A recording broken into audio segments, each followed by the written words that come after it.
تعمیر شخصیت میں ذکر کا کردار۔ ذکر کسی چیز کو یاد رکھنے کے معنی میں ہے اور اس لحاظ سے زبان سے تسبیحات جاری کرنا ذکر کا ایک جز ہے۔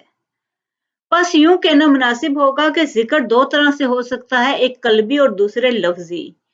قلبی ذکر سے مراد یہ ہے کہ انسان کو جب بھی گناہ کا سامنا ہو یا کوئی ایسا موقع آ جائے کہ گناہ میں مشغول ہو رہا ہو، مثلا رشوت، جھوٹ، غیبت، تہمت یا اس طرح کی کوئی بھی کسی قسم کا گناہ انسان کو اپنی لپیٹ میں لے رہا ہو، ایسے میں خدا کو یاد کر کے اسے ترک کر دے، ذکر قلبی کہلاتا ہے یہ۔ اللہ تعالیٰ کا فرمان ہے، اے ایمان والو اللہ کا بہت زیادہ ذکر کیا کرو۔ ایک اور جگہ ارشاد باری تعالیٰ ہے، اٹھتے بیٹھتے اور لیٹتے اللہ کا ذکر کرتے رہو، سورہ نساء۔ اسی طرح سورہ اعراف میں اللہ تعالیٰ کا ارشاد ہے، تو اپنے رب کو صبح و شام اپنے دل میں عاجزی اور خوف کے ساتھ یاد کیا کر، اور اونچی آواز کی نسبت کم آواز کے ساتھ، اور غافلوں میں سے نہ ہو جانا۔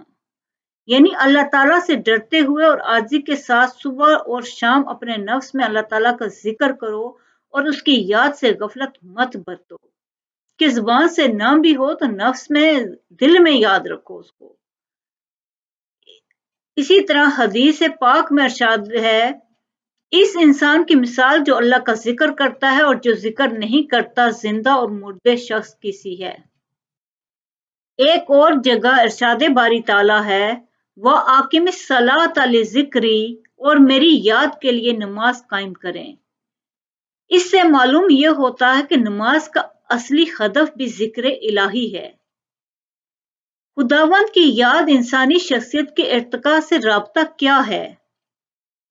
تو اس کا جواب یہی ہے کہ خداوند عالم پر اعتقاد اور ایمان جس طرح انسان کو زندگی سے متعلق ایک نیا تصور، نیا مفہوم، نئی ذہنیت عطا کرتا ہے، بالکل اسی طرح سے خداوند عالم کی یاد بھی اس تصور کو باقی رکھنے میں مددگار ثابت ہوتی ہے۔ دوسرے لفظوں میں جس طرح سے خداوند عالم کو خالق ہستی مان لینے سے زندگی کے متعلق انسان کا تصور بدل جاتا ہے، اسی طرح اس تصور کو برقرار رکھنے کے لیے بلکہ مضبوط بنانے کے لیے بھی ایک اور چیز اہم ہے، وہ ہے یاد خداوند۔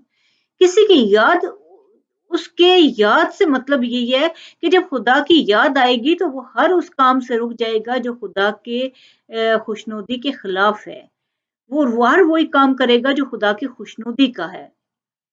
یہاں سے معلوم ہوتا ہے کہ قلبی ذکر کی اہمیت اور فوقیت کس جہت سے ہے، کیونکہ فقط یہ مان لینا کافی نہیں ہے کہ اس کائنات کا کوئی خالق ہے، بلکہ زندگی کے ہر موڑ پر مجھے کیا کرنا ہے، کیا نہیں کرنا ہے، کس عمل کو زندگی کا حصہ بنانا ہے اور کون سے عمل سے اجتناب کرنا ہے مجھے، یہ سب بھی خالق کی مرضی پر ہی موقوف ہونا چاہیے کہ اس کی مرضی کیا ہے کسی کام کے لیے، مجھے وہی کرنا ہے، جو اس کی مرضی نہیں ہے مجھے وہ نہیں کرنا ہے۔ قرآن کریم نے خدا کی یاد کو سب سے بڑی عبادت قرار دے دیا۔ خدا کی یاد کو ہمیشہ اور ہر حالت میں اپنے دل میں جگہ دینا ہے، اور یہی وہ یاد ہے جو انسان کو ہر برائی سے روکتی ہے اور ہر اچھائی پر اکساتی ہے۔ ذکر الہی سے انحراف اپنے نفس پر ظلم کرنے کے مترادف ہے۔